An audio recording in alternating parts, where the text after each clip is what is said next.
Oke, Bapak Ibu, kita mulai Zoom kita malam hari ini.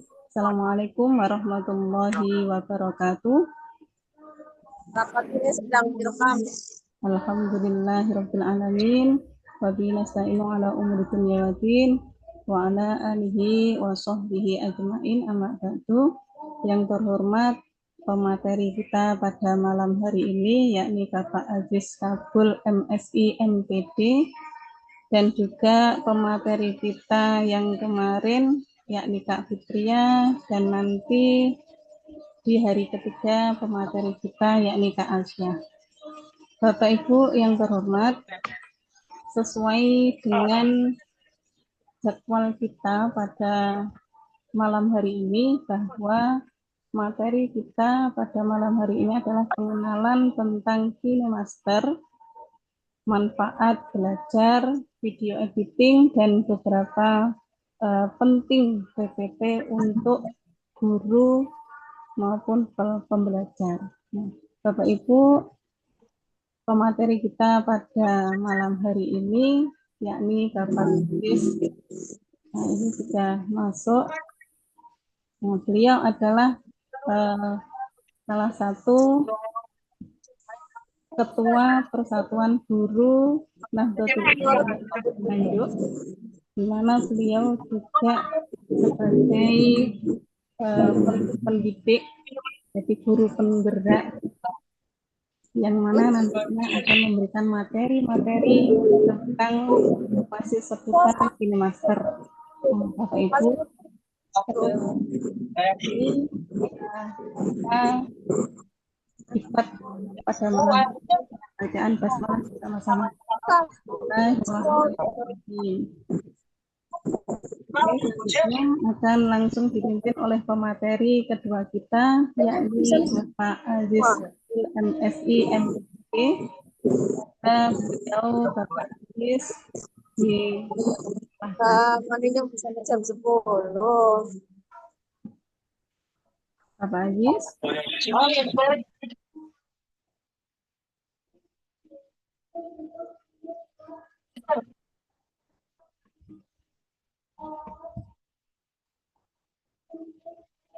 Ya, monggo Bapak Aziz.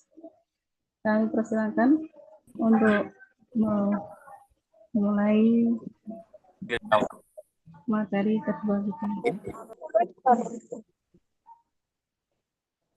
Suara terdengar Bu Vini. Halo? Halo Bu Vini. Iya. Suara saya apa enggak terdengar? Terdengar Pak Aziz. Terdengar.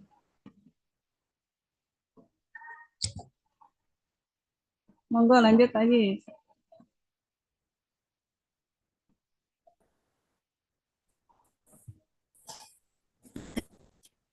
Ya. Semangatnya. Oke, semuanya. Assalamualaikum warahmatullahi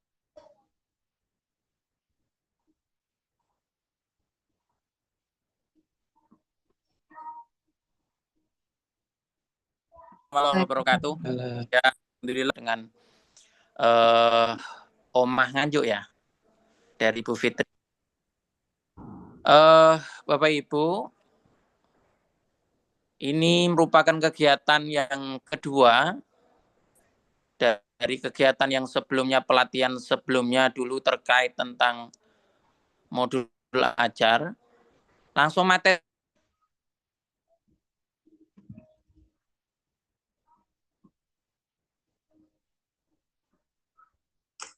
saya aja Bu Vini, kalau ajar media pelajaran.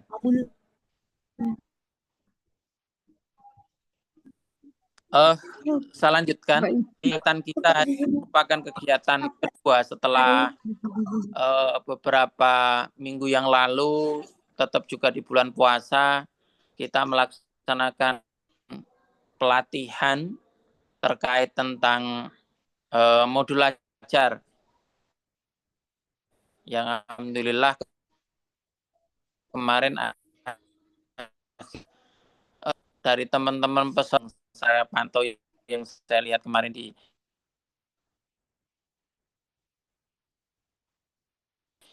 grupnya, dan karena semangatnya dari teman-teman serta juga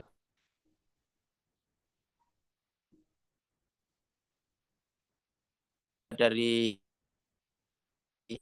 Maaf Pak teman-teman Aziz, suaranya pelaksana Fitri dan terputus-putus. sebagainya, juga pembelajaran. Bapak Ibu, suara saya terputus. Suaranya putus-putus Pak Aziz. Sinyalnya mungkin. Gimana? Suara saya? Suaranya putus-putus. Oh, padahal ini pakai WiFi ini padahal ya. WiFi-nya lancar ini. Oh gitu. Masih terputus-putus, Bu. J, masih. Halo. G. Oh, coba. Saya tak gabung lagi pakai laptop saja. Oke. Jepun, saya tak gabung lagi aja pakai laptop ini.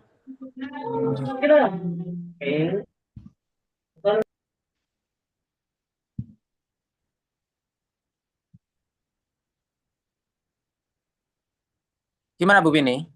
Suaranya masih putus-putus, bisa lanjut? Monggo. Bentar, gabung dulu aja.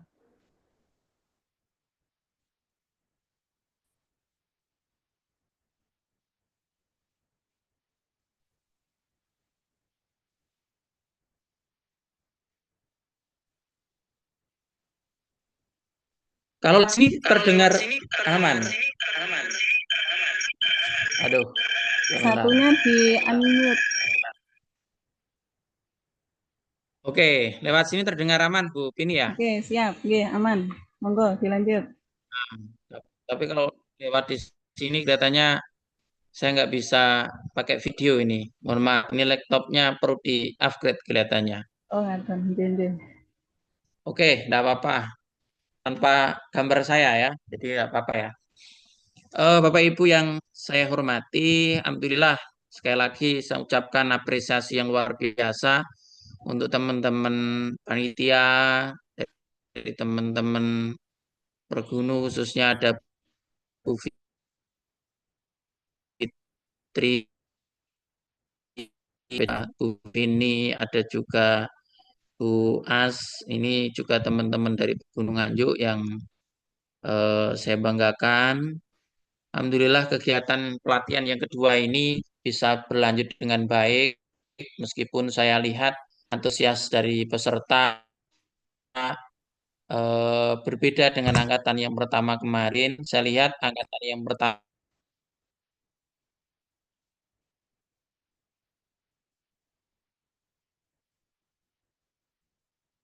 kemarin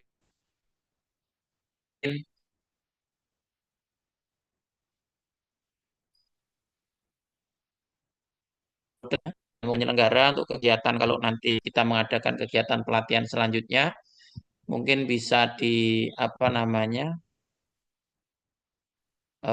setelah hari raya nanti ya waktunya, jadi agak bisa maksimal untuk sosialisasi dan sebagainya. Padahal kegiatan hari ini supportnya luar biasa loh.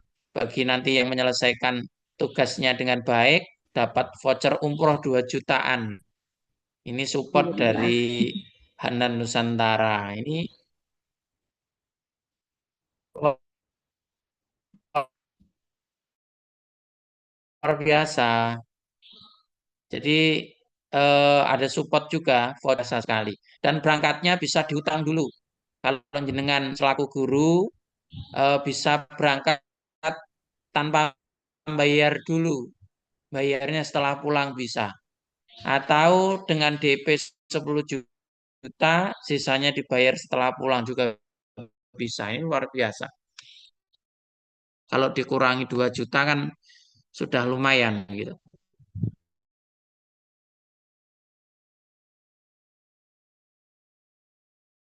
Oke, disinarin. Ya pastinya sebenarnya kemarin karena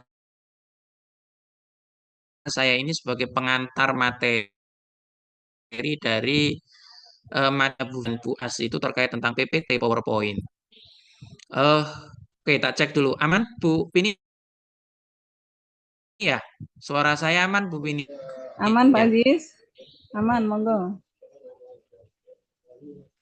Oke, siap, siap. Ye. Nanti takutnya nggak aman. Oke, saya lanjutkan. Eh, tapi minggu kemarin saya izin karena maksudnya hari Sabtu kemarin saya nggak bisa karena saya kuliah sampai sore dan pulang sampai rumah biasanya jam 9 jadi malam. Sehingga saya minta waktunya di hari ini. Ya, tanpa mengurangi rasa semangat kita untuk belajar meskipun masih nuansa puasa, hari ini tetap kita lanjutkan dan insya Allah kegiatan kita ini barokah, insya Allah luar biasa. Tidur orang puasa saja itu tercatat sebagai nilai ibadah, apalagi kita ini belajar gitu. Belajar untuk nanti kita aplikasikan ke anak didik kita, sehingga insya Allah apa yang kita lakukan ini jauh-jauh lebih mendatangkan keberkahan dari Allah Subhanahu Wa Taala. Bapak Ibu yang saya hormati, izin saya di sini tidak menggurui, tidak, tapi kita share bersama, saling kolaborasi, belajar bareng. Saya nanti di sini akan membahas terkait tentang penting nanti video pembelajaran di master maupun PPT itu bagian dari media pembelajaran. Terkait pentingnya media pembelajaran itu dalam proses pembelajaran. Ini memang seharusnya kemarin sebelum Bu Fitri menyampaikan terkait tentang materi. Lanjutkan Bapak Ibu, izinkan saya membuka kegiatan pelatihan kita ini dengan pantun pembuka Bapak Ibu. Nanti bisa dijawab dengan jawab paket gitu ya. Ke sawah pergi menanam padi. Cakep. Ya, oke. Padi ditanam di dekat kali. Cakep. Media belajar jangan dihindari agar belajar lebih berarti. Oke, tepuk tangan untuk kita Cakep. semuanya.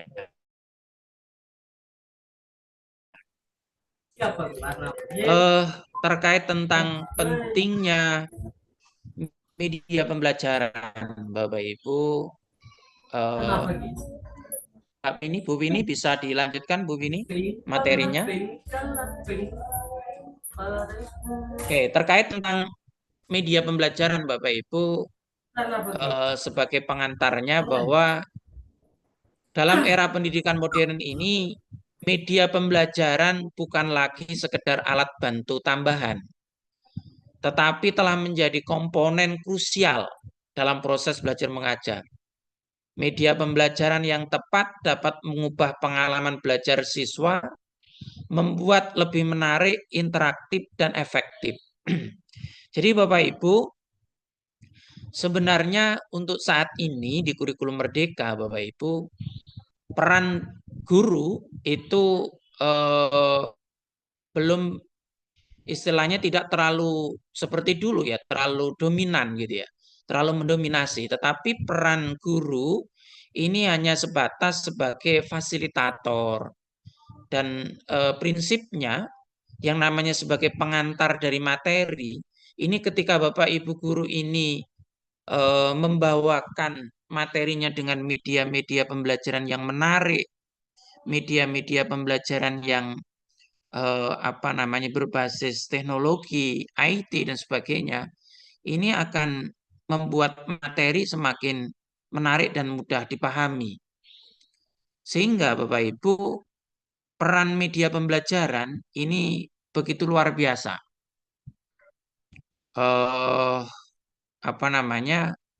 Kalau seumpama mungkin dahulu ya, kita selama ini mungkin pembelajaran yang di kurikulum sebelumnya itu masih terbatas. Pembelajarannya pakai metode ceramah yang didominasi oleh Bapak Ibu guru, ini sangat membosankan sekali. Tapi untuk saat ini di kurikulum Merdeka ini lebih diarahkan bagaimana Bapak Ibu guru ini hanya sebatas sebagai fasilitator.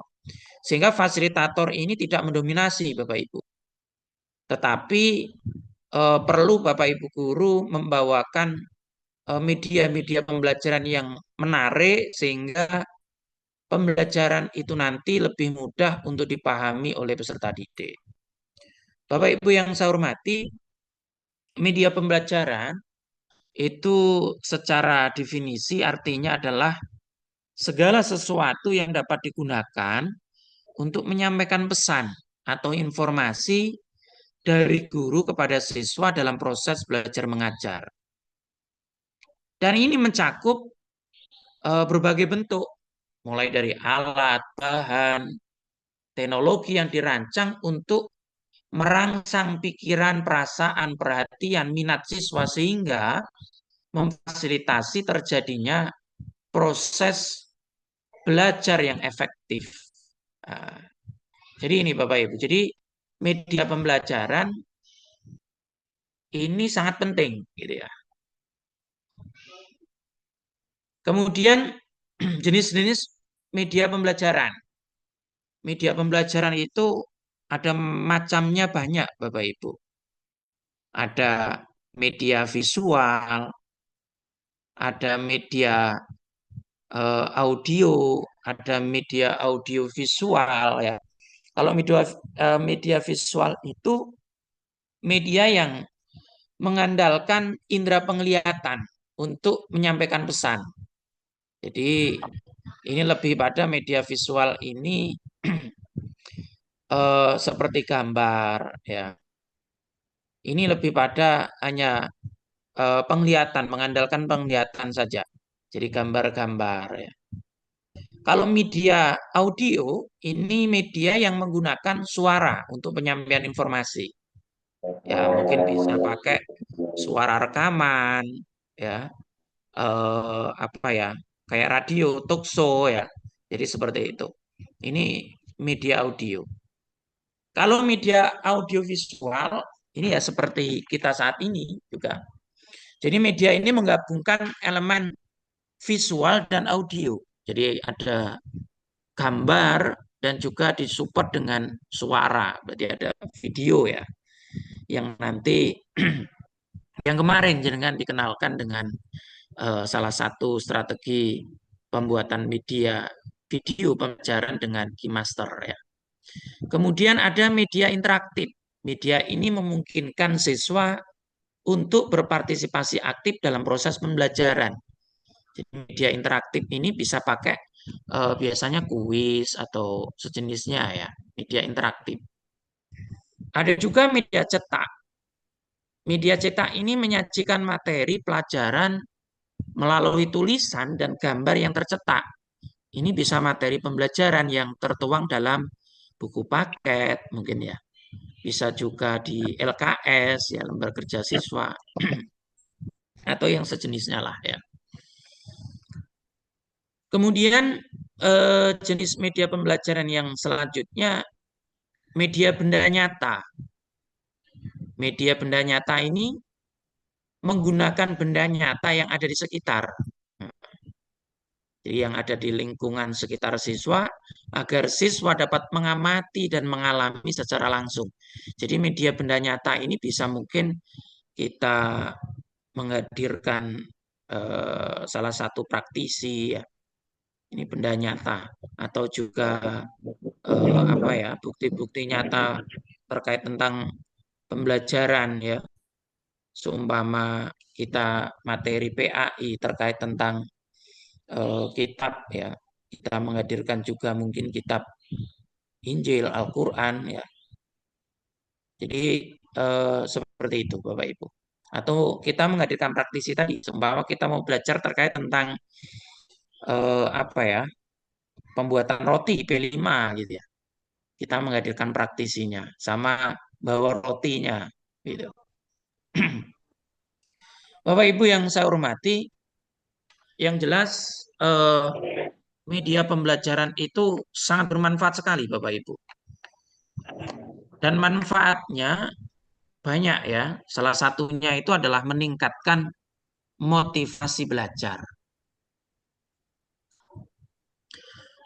Sehingga ketika media pembelajaran itu dikonsep semenarik mungkin, anak-anak itu ketika belajar secara otomatis dia akan semakin termotivasi, belajarnya semakin semangat. Ya, karena menarik gitu ya. Media pembelajaran ini menarik dan interaktif, dapat membangkitkan minat dan semangat siswa dalam belajar. Yang awalnya mungkin anak-anak aras-arasen gitu ya. Ketemu bu guru iki meneh gitu ya. Tapi ketika melihat ada inovasi, setiap guru ini mengajar, ada media pembelajaran yang berbeda, akhirnya menjadi lebih semangat. Ini gambar yang di pojok itu salah satu media pembelajaran kita. Itu ada gazebo juga yang ada di luar kelas. Kemudian mempermudah memahami materi. Jadi dengan media pembelajaran yang semakin menarik, yang efektif, materi pembelajaran itu akan semakin mudah untuk dipahami, dikuasai oleh peserta didik. Jadi media visual dan audiovisual khususnya ini ya, dapat membantu siswa memvisualisasikan konsep-konsep abstrak menjadi lebih konkret. Jadi ketika kadang dulu ya di masa-masa dulu pembelajaran hanya berbasis ceramah, ketika contoh guru menjelaskan teori tentang haji dan umroh. Kalau dulu dijelaskan tentang haji, mungkin anak-anak hanya sebatas membayangkan gitu. Tapi saat ini dengan media pembelajaran yang berbasis audio visual, peserta didik bisa langsung ditunjukkan secara live keadaan Mekah seperti apa, posisi orang sa'i itu seperti apa, posisi orang melontar jumroh seperti apa. Jadi semakin mudah untuk dipahami, tidak hanya sebatas konsepan-konsepan saja, tetapi bisa divisualisasikan dalam bentuk yang konkret gitu Bapak Ibu. Selanjutnya Bapak Ibu, dengan media pembelajaran yang semakin menarik yang dikonsep oleh Bapak Ibu, ini akan semakin meningkatkan daya ingat. Jadi anak-anak semakin mudah mengingatnya. Oh, Bapak Ibu kemarin itu mengajarkan gini terkait haji itu seperti ini. Gitu. Jadi informasi yang disampaikan melalui berbagai indera tentunya ya, ada visual, audio, estetik tadi ya, cenderung lebih mudah untuk diingat oleh siswa. Kemarin tentunya sudah diajarkan bagaimana cara membuat video pakai KineMaster sama Bu Fitri, sama Kak Fitri ya. Ini ketika Bapak Ibu membuat selama ini mungkin video pembelajarannya jenengan mengambil dari YouTube atau apa, ya mungkin sesekali bisa diambil dari video jenengan sendiri, dibuat yang sekreatif mungkin, kemudian nanti bisa di-share di YouTube atau di apa yang ini juga bisa menjadi salah satu penghasilan untuk Bapak Ibu guru, jadi konten kreator ya.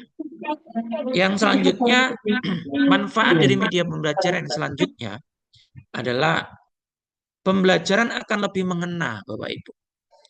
Ini juga bisa mengembangkan berpikir kritis. Jadi setiap peserta didik itu memiliki gaya belajar sendiri-sendiri, Bapak Ibu. Ada yang gaya belajarnya audio, senengannya hanya melihat. Ada yang senengannya belajarnya itu audio tadi hanya mendengar ya. Kemudian ada yang senengannya melihat, ada yang mendengar dan melihat. Kalau audio itu yang lebih cenderung mungkin dia senengannya mendengarkan musik gitu ya. Ada yang juga mungkin kinestetik, senengannya dijak pola,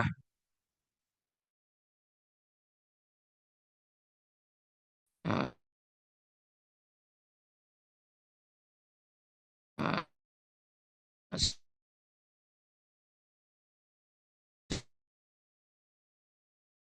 sehingga Bapak Ibu itu juga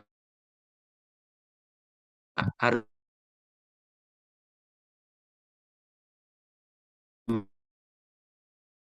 main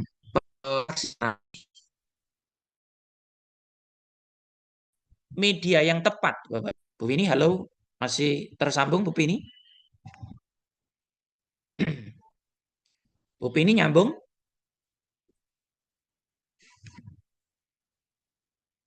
Bu Fitri, Bu Vini sudah ada? Oke, Oke, sudah. oke, baik. Lanjut. Cara memilih media yang tepat, Bapak Ibu, ketika kita sudah begitu tahu begitu pentingnya manfaat media pembelajaran, Bapak Ibu, kemudian bagaimana cara memilih media yang tepat? Nah, ada beberapa hal. Yang pertama, sesuaikan dengan tujuan pembelajaran.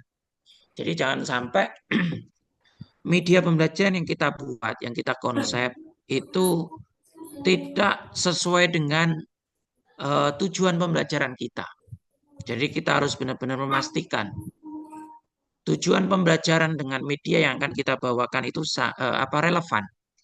Jadi materi pelajaran itu dapat membantu siswa bisa memahami konsep-konsep yang diajarkan sesuai dengan tujuan pembelajaran yang akan kita sampaikan, Bapak Ibu.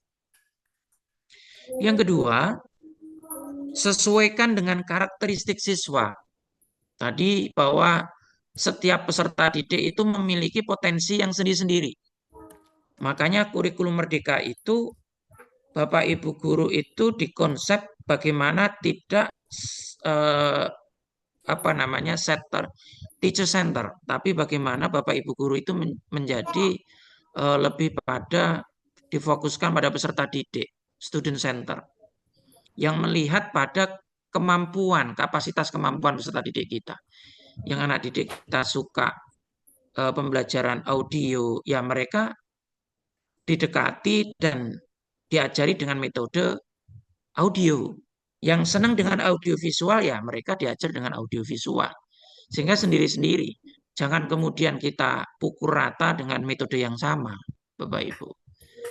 Atau orang sekarang nyebutnya dengan metode pembelajaran berdiferensiasi, Bapak Ibu.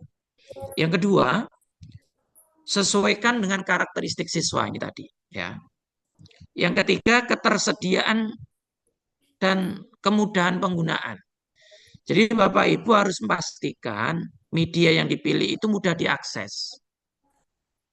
Jangan kemudian Bapak Ibu mengonsep video pembelajaran, tapi di sekolahnya tidak ada LCD. Di sekolahnya tidak ada